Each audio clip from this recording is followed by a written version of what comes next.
This is the Meetinghouse with Dwight A. Moody. News, reviews, commentary, and conversation on religion and American life. Now, here is Dr. Moody.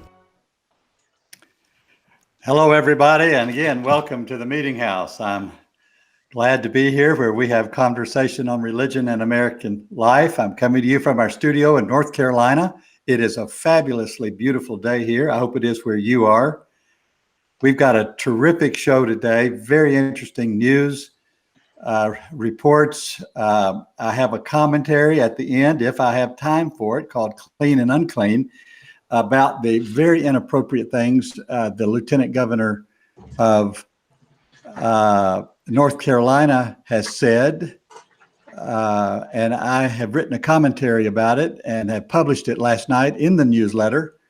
And if you receive the newsletter as it goes out every Wednesday night at 8 o'clock Eastern time, you can go to the website at themeetinghouse.net and sign up for it. And if we don't get to it, that's where it'll be. But today, my guest is an old friend of mine from Lexington, Kentucky, Ihsan Bagby. Ihsan is an Imam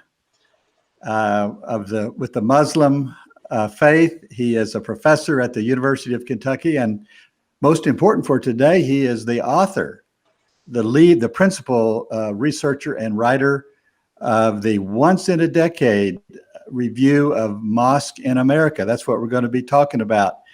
Ihsan, welcome back to the Meetinghouse. Good to be with you, Dwight.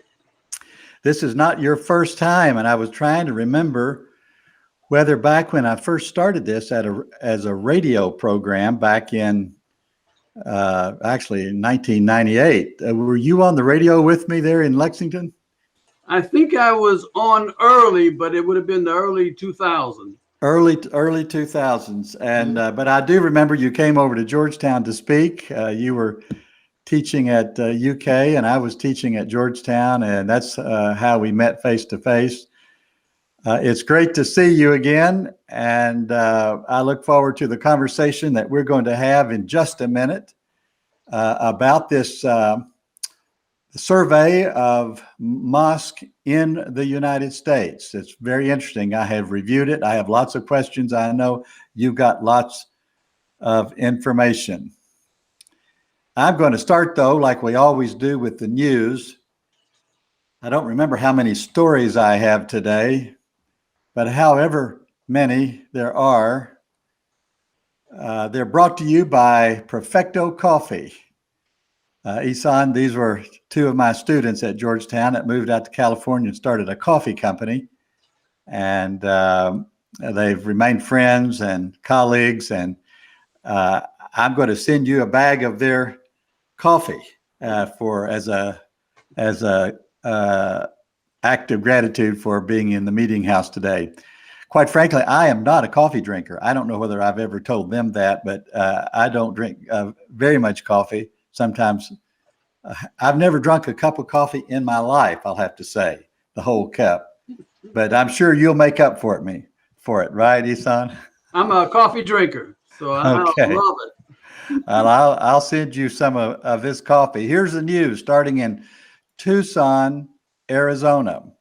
The Reformed Church in America meets this week in Tucson to grapple with things that all other denominations are grappling with. Declining numbers, disaffected congregations, and I want to say homosexual policy. The RCA, as it is known, is the oldest Protestant denomination in America, dating back to 1620. It's also one of the smallest, fewer than 200,000 members and about 1,000 churches. Christina Talazar, their director of communication, says, "These are difficult decisions on the agenda, along with many things to celebrate. We're praying that the Holy Spirit guides every decision," end quote. There are proposals to split the denomination or to allow churches to depart without any trouble and take their property with them, or to regroup the congregations according to theological affinity. Very similar to what the United Methodists are dealing with. From Millersburg, a small town south of Cleveland, Ohio. The Christian Aid Society awaits word on their 17 missionaries kidnapped in Haiti. The group, including 5 children ranging in age from 3 months to 15 years, was seized while on a short-term mission trip responding to the destruction of the recent earthquake down there in Haiti. The kidnapping group, a gang known as 400 Mawazo, I don't know what the word means. They're holding the missionaries outside the capital of Port-au-Prince and demanding $1 million per person. $17 million. The United States government has gotten involved through the FBI, who are on the ground in Haiti. I'm sure negotiations are going on now. This will be an interesting story to follow. We need to join with everybody in praying for the well-being of these missionaries and also for the desperation that drives these gangs to behave in this way. From Boston, the United States Supreme Court, seems like it's always on our news agenda, has agreed to hear a case involving the Christian flag. The facts are these. Boston has a public flagpole on which as many as 285 different organizations have flown their flag, generally in connection with some celebratory event, and generally just for a few hours. But a similar request from a Christian group called Camp Constitution was denied. The city deemed it as giving preference to one religion over another. The group, of course, sued, lost in federal court, appealed, lost on appeal, and now has appealed to the Supreme Court, and they've agreed to take the case. It pits two sides of our First Amendment rights, one to religious freedom, and the other to the prohibition of government from showing favoritism for or against any religion. These are difficult questions. From New York City, the American Bible Society has tried to document ways in which beliefs about the Bible and personal interactions with Scripture separate what they call, quote, practicing Christians, quote, from, quote, self-identified Christians. I'm sure Islam has the same issue. The American Bible Society has been doing these surveys since 1812. The most recent survey was completed last January, involved 3,354 online interviews with adults in all 50 states and the District of Columbia. In the survey, a practicing Christian was someone who identifies as a Christian, attends a religious service at least once a month, and states that faith is a very important part of life. Meanwhile, quote, self-identified Christians, end quote, are those who simply say they believe, but don't necessarily attend or engage in religious practices. The survey found that 67% of those, quote, practicing Christians, according to their definition, were what researchers called scripture-engaged believers, those who were likely to interact with the Bible regularly while seeking to let biblical principles, quote, influence their relationship with God and others, end quote. Now, it must be noted that these kinds of questions and surveys tend to describe Christianity in Protestant ways and therefore downplay the role of worship and sacraments in shaping religious identity and practice. Somewhere in Pennsylvania, I don't know, and very few people know, Andrew Torba has found a hiding place, or a secluded place, I might say.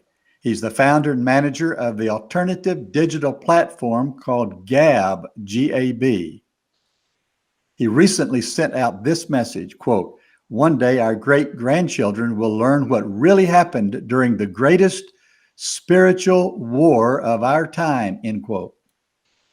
He continued, they'll learn how we laid the foundation for a new parallel Christian society. It is my intention that they do so on Gab, end quote. That is, to learn about it on Gab. Torba abandoned Silicon Valley, the epicenter of mainstream social media commerce, and moved into seclusion, resisting communication or collaboration with any groups not deemed sufficiently Christian. He represents the growing universe of conservative Christian activity on alternative social media platforms. His aim, he has written, is a, quote, silent Christian secession, end quote. Boy, I'd sure like to get him in the Meetinghouse for a conversation. Finally, we're back to Nashville and the Southern Baptist. This is, 5 weeks in a row, we've been describing the mess that is washing over Southern Baptist. Pastor and crusader and losing SBC presidential candidate Mike Stone filed a defamation lawsuit against Russell Moore, now the chief public theologian for Christianity Today. But when the year started, he was the president and chief executive of the Ethics and Religious Liberty Commission of the Southern Baptist Convention. He resigned in rather dramatic fashion this spring. After he resigned, somebody released 2 letters he wrote accusing Stone of mishandling sexual abuse cases in the SBC. Stone was president of the powerful executive committee. He ran for SBC president on a platform of, quote, the SBC has gone liberal again, end quote. That's really my quote, my summary of things. As you know, I was at the Southern Baptist Convention and witnessed all of this and reported on it. What he meant, Stone, what he meant by this was that there's too much attention given to racial reconciliation and, quite frankly, not enough support for Donald Trump. That's my interpretation. So now there's a lawsuit. Who knows what will make the news over the next week? Suffice it to say that things are a mess in Nashville with the SBC and the United Methodist, both of them headquartered there. And of course, can I say this? The city is still grieving the death of John Prine. The city celebrated his birthday 10 days ago. He died April the 7th, 2020, age 73 of COVID. And I love his music and his poetry. I'm Dwight A. Moody in the Meetinghouse. That's the news. I'll be back in a minute.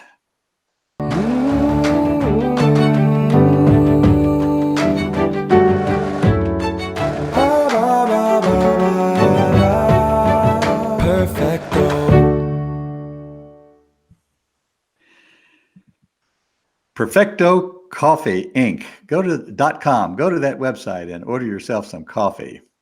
And thank them for helping to support this program, The Meetinghouse. I'm Dwight A. Moody.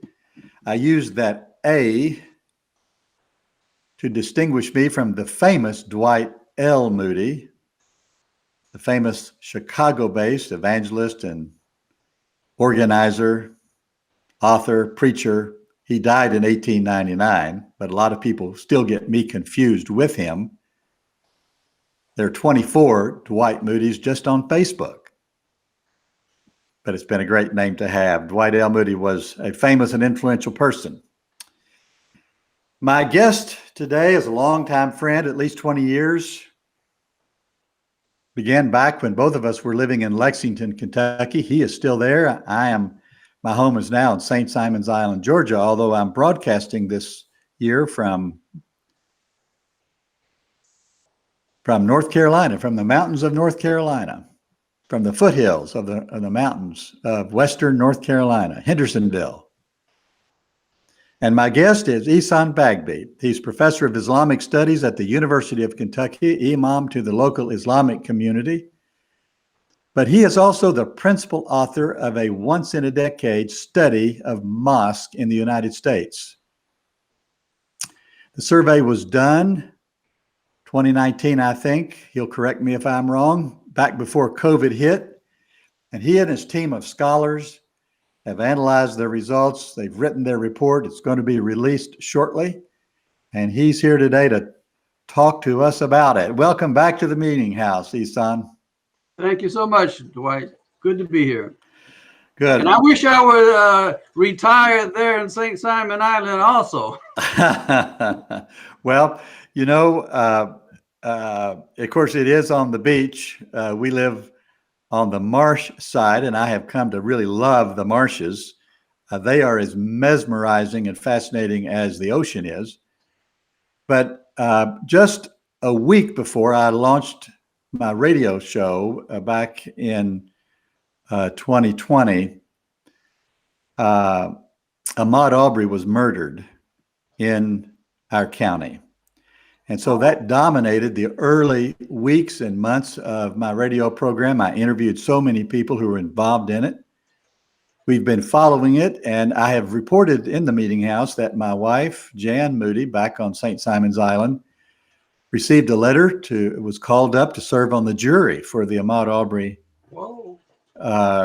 trial. It's not something she wanted to do because you can imagine the media circus,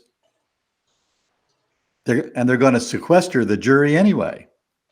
But Georgia has a provision that if you're at least 70 years old, you can petition to be excused from jury duty. And she did that.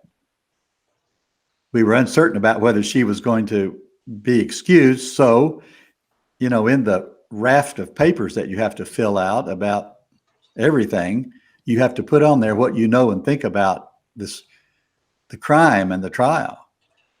And she was pretty straightforward. She said, I think these men are guilty of murder and they ought to be convicted. Well, of course, that's the kind of person that they exclude.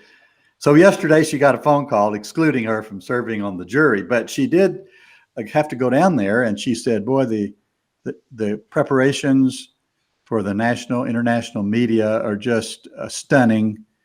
And she's glad that she's not in the middle of it. Of course, I would have glad to have served on the jury if they would have let me write a column every day about it, but I probably would have. They wouldn't have let me do that, I'm sure.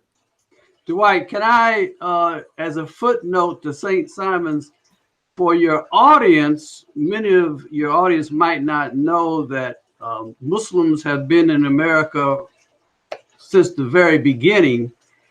And St. Simon's, those islands off of the Georgia and South Carolina coast, had a lot of African Muslims, enslaved African Muslims. So on St. Simon's, there's a very famous Muslim, Saleh Bilal, who was the head driver on St. Simon's, practicing Muslim. And to the north, Sapelo Island, you had Bilali Muhammad, who was the head driver of Sapelo Island, the gigantic plantation. So just your audience might not know the fact that Muslims have been here in America from the very beginning.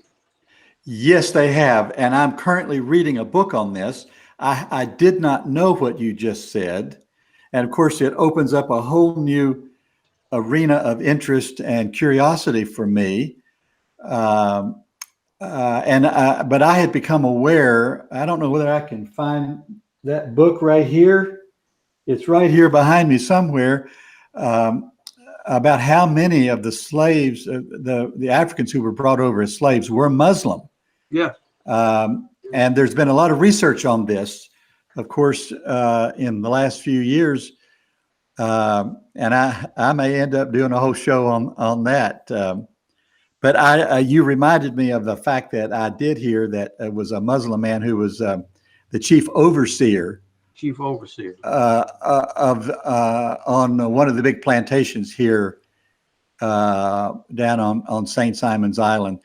And of course, all of those barrier islands from Amelia Island right at Jacksonville, Florida, all the way up to the Outer Banks of North Carolina were largely inhabited by slaves. And then when they were freed, they were given property. And a lot of the a lot of the islands had no access. Gosh, that's a whole nother program. But I'm glad you said that. I don't know whether there are any mosques down there or not.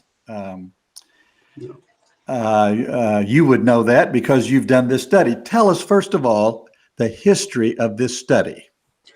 Well, actually, the Mosque Study, which has been done since 2000, every decade, 2000, 2010, 2020, has been done in cooperation with an association, basically, of all the researchers and bean counters in faith groups and denominations throughout America.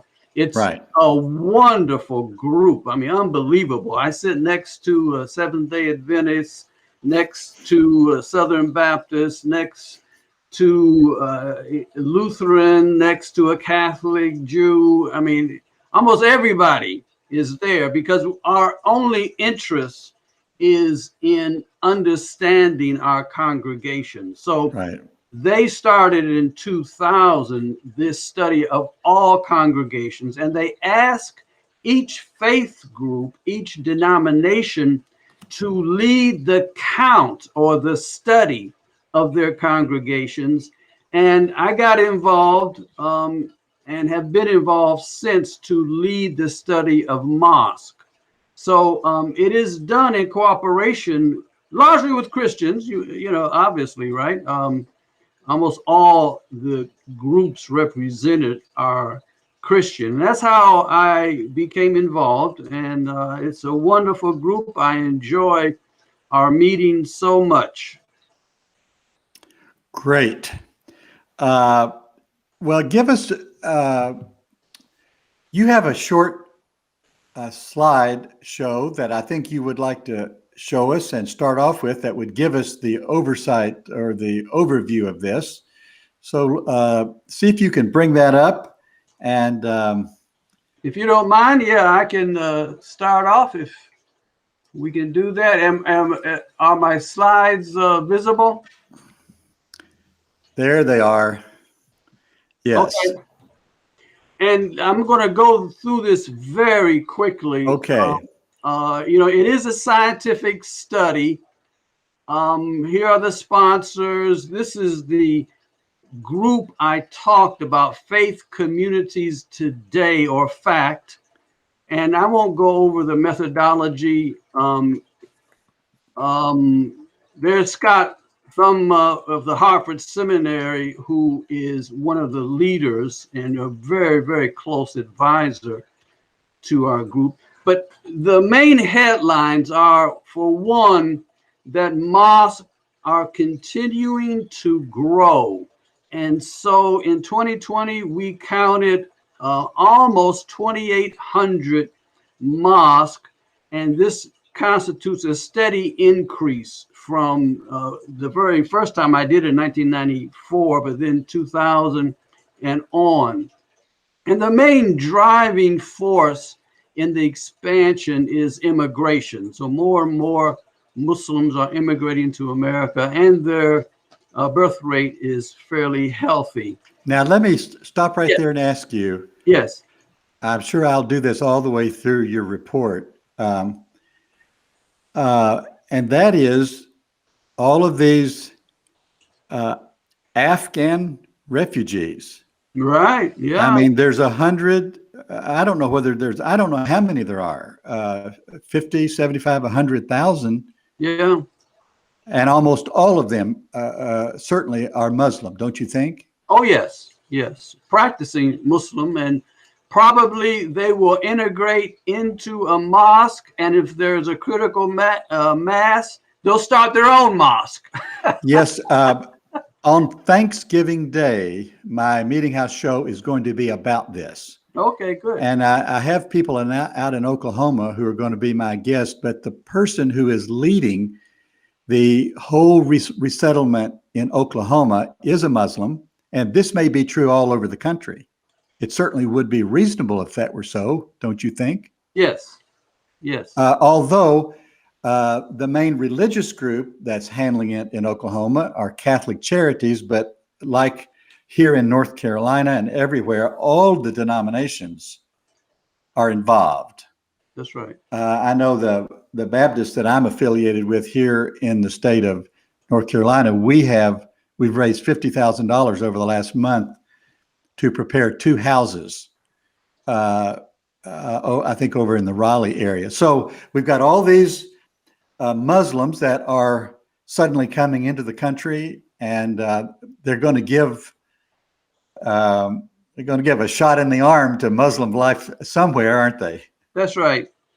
And in general, and this is true for across religious faiths, first generation immigrants tend to be more religious than the second generation. Yes. And so forth. Yes. So you can imagine that the U.S. Muslim community and the number of mosques will continue to grow for quite some time. Now, yes. I'm going to show my ignorance here. Shall I stop it for a second? We could talk maybe. Well, I've got one more question. The Afghanis who are coming in, what language do they speak? They speak Afghan. Okay. And they have their own language, although there are different, ethnic groups among the Afghanis. So I think there are 3 major languages that are spoken. Now, but the national language is an Afghani language. Would they be Sunni or Shiite Muslim? There is a percentage of Shiites. I really don't know what percentage are Shiites. It's a minority. I would guess maybe 10%. So the vast majority of Afghans are Sunnis. Because the Shiite Afghanis have been persecuted forever in the history of Afghanistan, you would guess there would be a good number of Shiites. The American Muslim community is composed, our study asked the question, is the mosque Sunni or Shiite? And about a little under 10% of American mosques are attended, led by Shiites. So the relationship between Shiites and Sunnis in America is relatively good. You don't have the very negative, hostile environment, atmosphere between Sunnis and Shiites in America. In the cities that have unity councils, so Southern California, Northern California, Ohio, New York City, in all of these unity councils, Shiites are represented. Michigan, which has the largest Shiite community in America, in Dearborn, the Shiites are well represented in these unity councils, which shows, again, the relatively good relationship. Would Sunnis and Shiites attend the same mosque? Yes, theologically, a Sunni can attend a Shiite mosque and, in fact, lead the prayer in a Shiite mosque, and a Shiite can come to a Sunni mosque and lead the prayer. So theologically, there is less difference between Catholics and Baptists, Yeah. In my own local mosque here in Lexington, you might know Masjid Bilal, the Mosque of Bilal. There are Shiite very prominent in the Muslim community.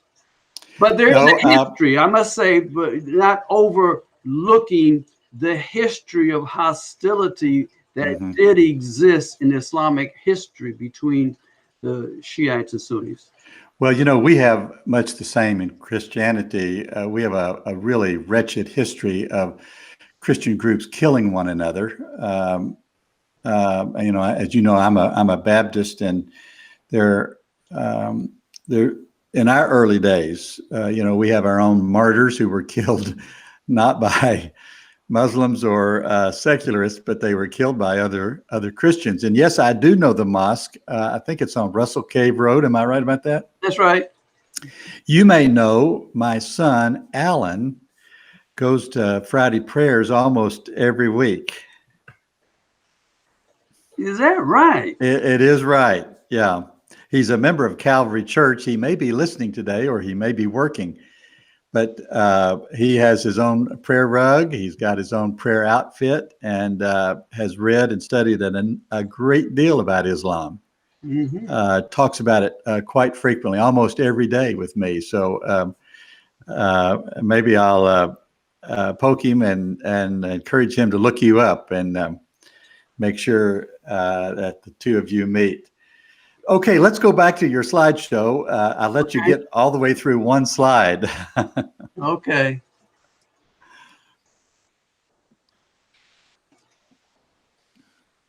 So the purpose of this slide is simply to show, if you look at the top bar, the blue or the brown, 37% of U.S. mosques are built as mosques. And that's a good increase through the decades. As you can see, in 2010, just 30%. As opposed to buying property or a building that somebody else built. Yeah. So on the top bar, the 51% in green are buildings that were purchased. Some of them storefronts, some of them former churches, some of them warehouses. But I show this slide simply to indicate that the Muslim community is relatively young and still developing. So you can imagine the percentage of mosques that are built as mosques will continue to increase. It's an ambition of almost every Muslim community to build their own mosque. To have very interesting. Yes, I remember where the Muslims prayed back before the mosque in Lexington was built. There was a prayer center over on by the university. That's right. It's still there. It's a house. So it's a house. Right. And of course, this is a lot like churches. They do the same thing, start in homes, exactly. Rent a building, then buy a building that was an old Kroger store or something. And that's right. And then build their own building. Yeah, I wouldn't have thought about that as an indicator of strength or growth, but it's a very, very prominent marker, I guess. Yes. Okay. It's a marker of the youth and the fact that undoubtedly this procedure will increase. The average number of Muslims that attend the Friday service, which is the main congregational service, continues to climb. It's the average for Juma. Juma means Friday. The average Friday attendance is 410. So it's increased steadily over the decades. Here's some of the headlines. The mosques are ethnically diverse and relatively young. So this is a percentage, a chart of percentage of people that attend mosques. So the green on the top bar says 36%. Green refers to South Asian, and Afghanis would be included in that group. So Afghanis, Indians. Excuse me for interrupting, but I think if you'll double click on your slide, it will put it up on our screen. It's not on the screen now. I'm not following you. No, the one that's still on the screen is the proportion of mosques that are built. Yeah. Oh, really? Yeah. Well, on my screen, it's changed. Okay. Well, it hasn't changed on mine, but maybe it has on everybody else's. I don't know. Maybe our engineer can figure out on that. But anyway, go ahead and finish your description. Well, the main point is simply that the American Muslim community and the mosque community is very diverse. South Asians, Arabs, African Americans, and many other groups. The one thing that caught everybody's attention and has become a topic of concern within the American Muslim community is the declining percentage of African Americans that are represented in the Muslim community. So 13% of the American Muslim community, the mosque community, Right. the community that attends Friday prayers, 13% are African American, and this is way down from 2000 when 27% were African American. Can you see the slide now? No, I can't. It's not on my screen, but let me ask you about this. Yes.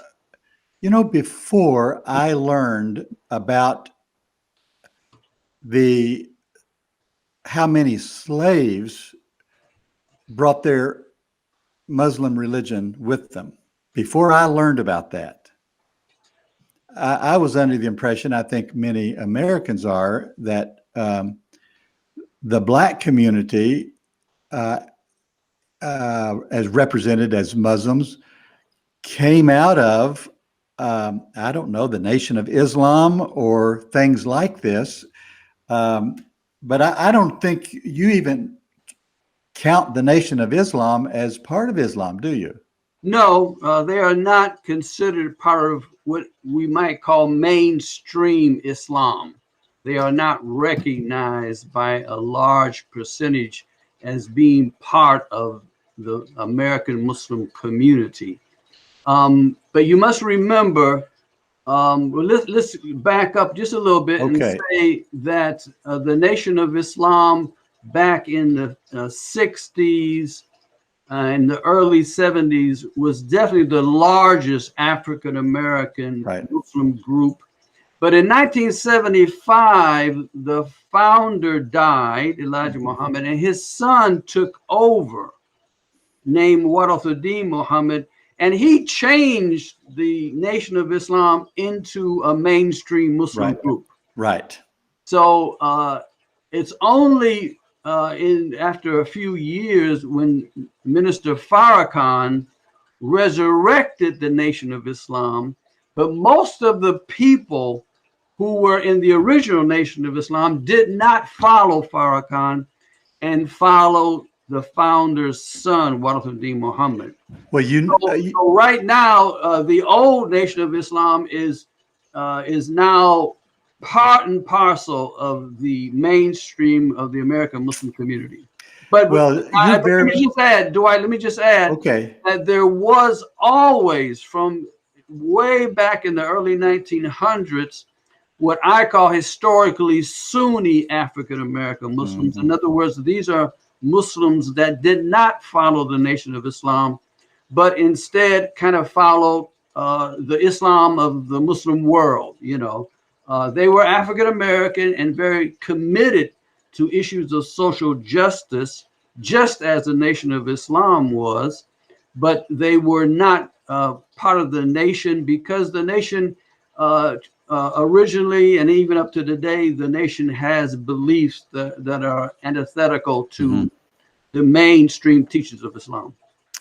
Well, of course, you're very much aware that the two people, the most visible Muslims in America, Muhammad Ali and Kareem Abdul-Jabbar, did they come into Islam through the Nation of Islam? So that's good. Two good examples. Muhammad Ali did.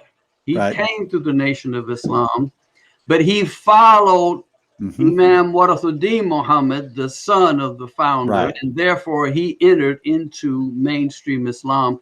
Kareem Abdul-Jabbar was never part of the nation. He was part of, again, what I call historically Sunni African American Muslim group. Yeah. Okay. Well, all this is so fascinating to me, and I'm sure to many of our listeners and viewers today. Okay, let's go to the next slide. See if we can bring it up. Let's hope we're doing fine. You're doing fine? Is that what the word is? From That's what the word is. Okay, good, good. Now there's your African American attendees. Right. Has declined. Right. Has declined. To what do you attribute this? Well, in fact, we're going to get to that. So hold off just a second. Okay. The other aspect about kind of diversity is the fact that young adults represent a good, healthy percentage of the mosque attendees. So about 1/4 of Wow. mosque attendees are aged 18 to 34. And I just put the comparison to churches in the fact study in this, my partner, our partners with the other faith groups. So we're doing quite well overall when it comes to the various age groups. And that's probably simply true to the fact because the community is largely first generation, and the young adults are typically second generation. So it's not like they have been here in America for a long, long time.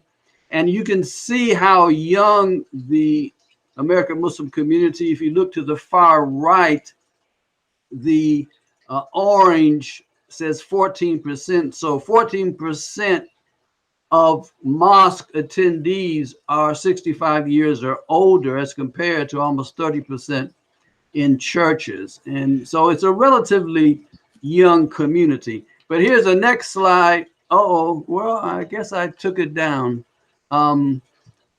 So anyway, that is very encouraging, although there are worrying signs that this young adult age group are becoming much more dissatisfied and what you might call unmosqued. So this is something that most Muslims recognize, and it is a worry of almost every mosque in America. And the worry is that this age group will slowly stop attending the mosque. Yes. But You right know, this, now, we're doing okay. yeah, this is a really big deal in Christianity, as you noticed. I refer to it as the de-churching of a generation. Right. And it'd be interesting to know whether the same factors that are influencing the younger generation of Christians is also influencing the younger generation of Muslims. And of course, one of the issues is the politicalization of religious identity. And I do want to ask you about this before we run out of time, whether the mosque have gotten as politically stereotyped as many of the Christian churches. And in general, what do Muslims think about Donald Trump and American politics? Well, one of the slides I was going to show is that Muslims or mosques are involved in the political and community civic life of America. About 98% of mosque leaders agree that Muslims should be involved in the civic and political life of America. So the American Muslim community, as Pew and Gallup have already shown, is a well-integrated community in America. In other words, the American Muslim community, both individuals and its institutions, are not trying to isolate from America, not trying to, let's say, be the fifth column or whatever. They're very well integrated, although they have their own, they have not given up their religion. Right. They're very faithful. Well, there's been a lot of talk about whether President Biden will nominate a Muslim to the Supreme Court. No, You don't think that's likely? no. He appointed the first Muslim federal judge. Yes. So Muslims are celebrating that, and But you don't think a Supreme Court is on the horizon, huh? No. If we just got the first federal judge, and he was Yeah. opposed, by the way, in his Yeah. confirmation hearing. People brought up, well, how can you be a Muslim and sit on the bench? So, Yeah. no, we have a long way to go. Well, And you were talking. who would you say is the most high-ranking Muslim in American public life? Is there a mayor or a governor? Well, probably, what's his name? The Minnesota, he was the first House of Representatives. Oh, that's right. Who was Muslim, took his oath on the Jefferson Quran, and now he is the Attorney General of Minnesota, and he was in charge of the prosecution of the policeman who, killed George Floyd. Yeah. His name is, oh my God, his name is, well, it'll come to you. You sound like me, Ihsan. Your Rolodex. We got the same amount of white hair, Dwight. I know. Although I've got a lot more hair than you have. Look, Ihsan, see my hair. My COVID cut. Well, is there pressure? Do you think there's pressure on public officials like this to demonstrate their commitment to mainstream American law and values and traditions? Because, there's a lot of fear in America about, Sharia law and, this kind of stuff. You hear it all the time about. So it just makes me wonder whether Muslims who make it into positions of influence live in that tension. Oh, definitely. And the pressure on Muslims was never greater, more intense, more ugly than during the Trump years. Yeah. I myself have been around for a long, long time. And I've never seen a worse situation for Muslims.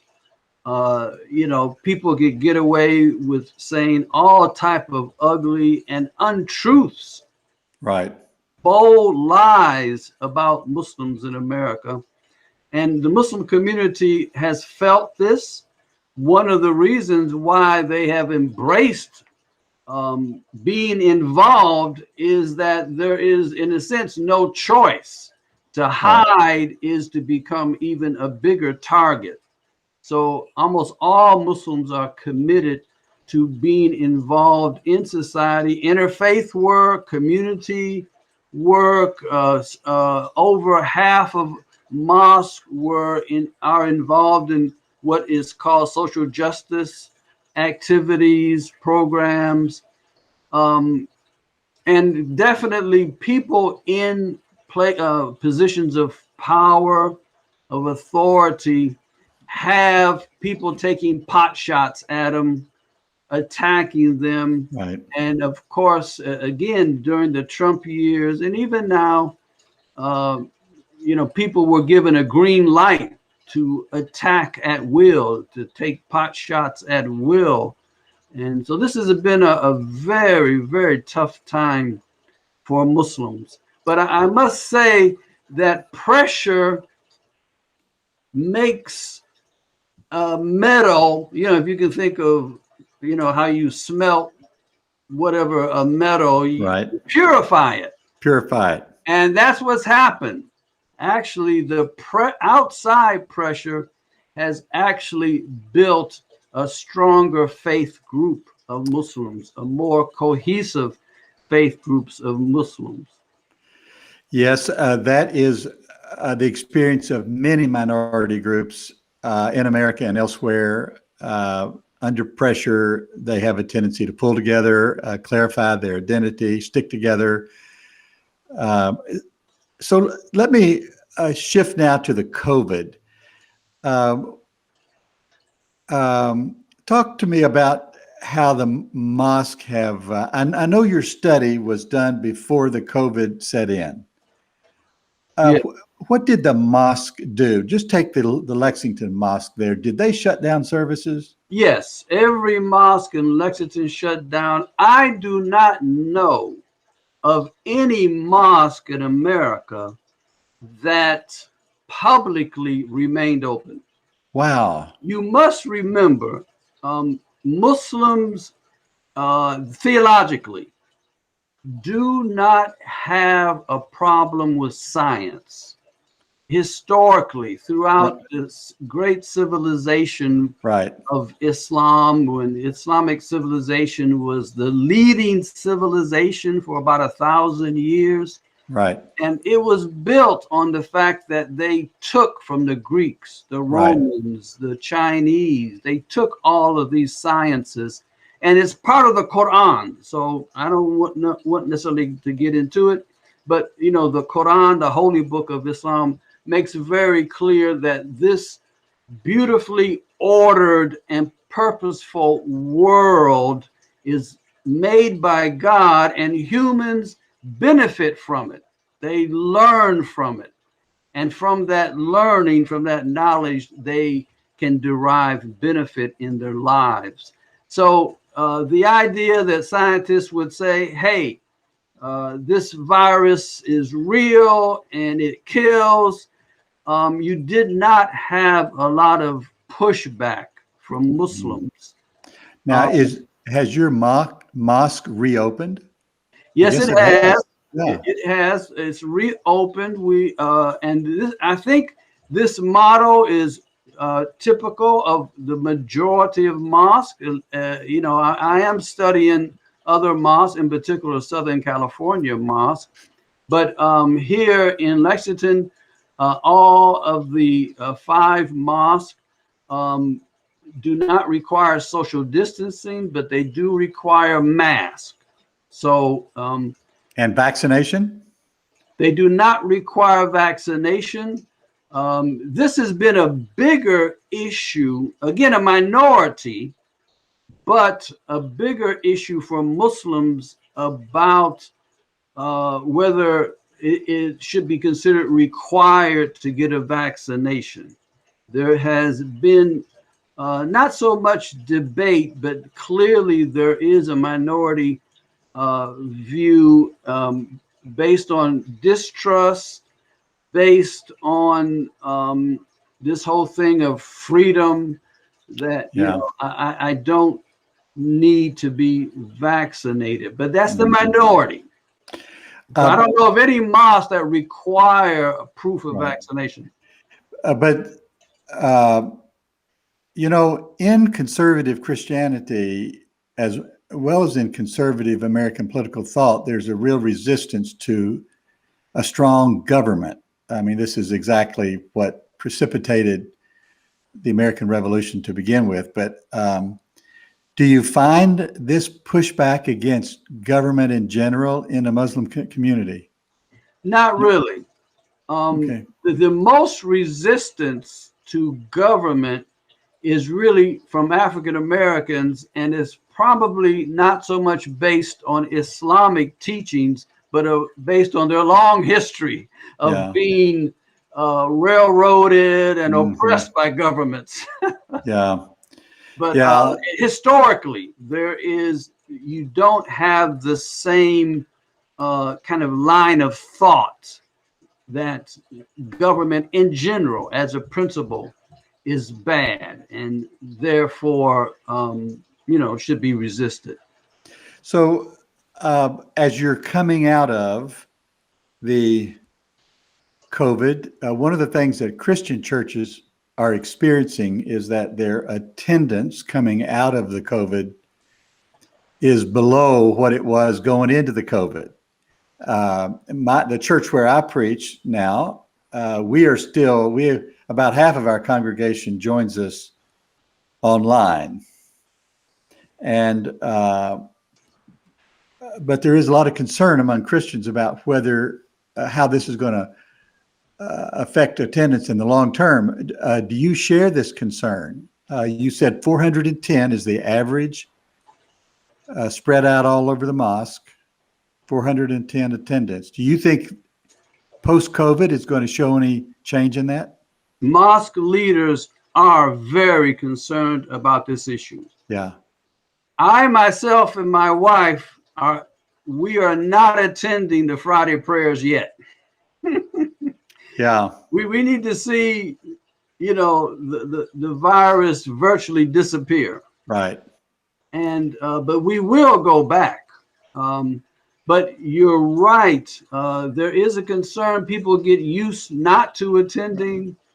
And does that build up some kind of cultural variable where they don't feel badly about not going?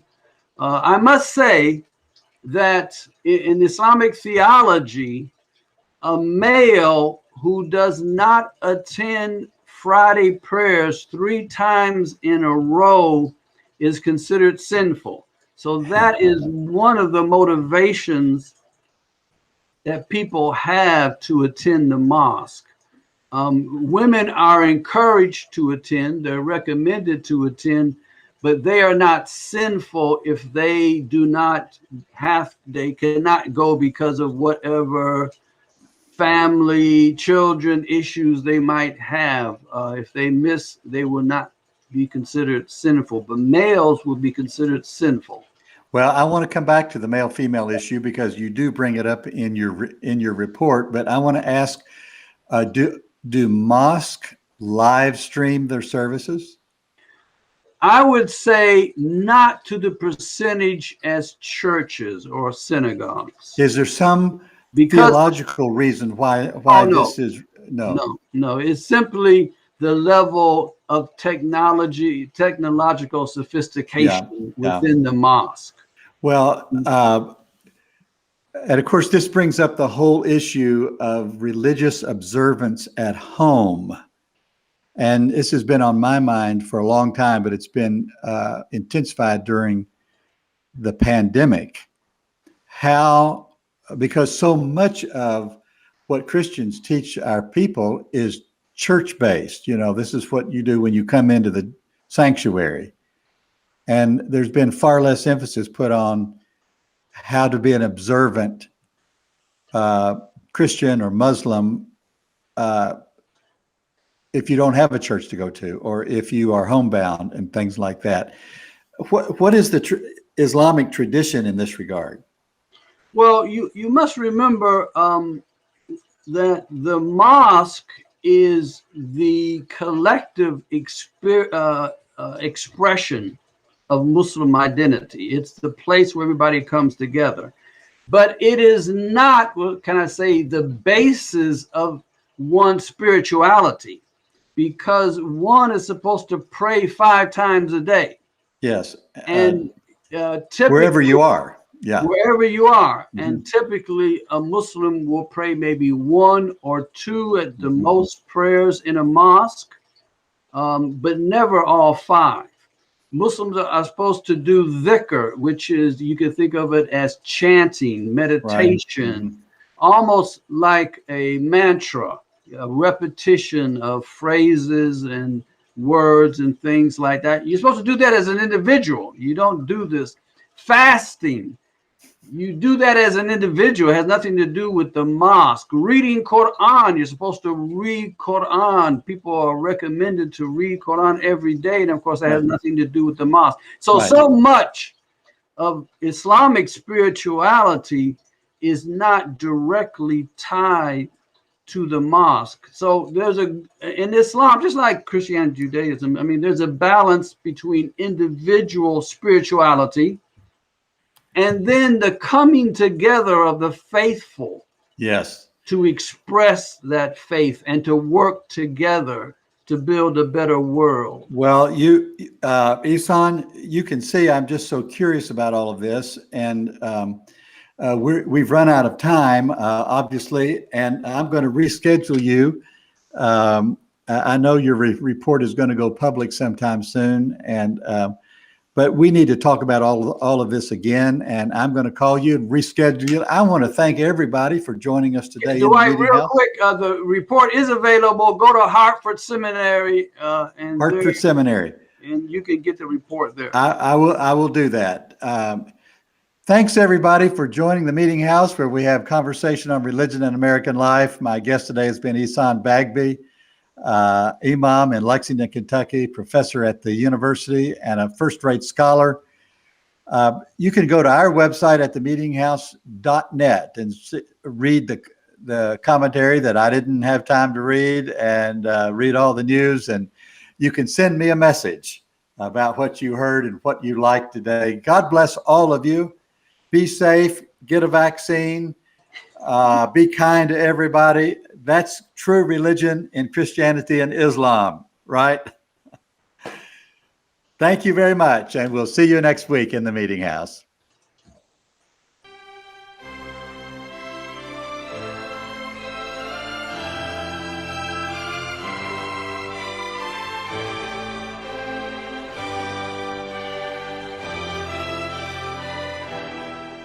You have been in the Meeting House with host Dwight A. Moody. Thank you for watching or listening today. Visit our website at themeetinghouse.net for more news, reviews, commentaries, and conversation on religion and American life.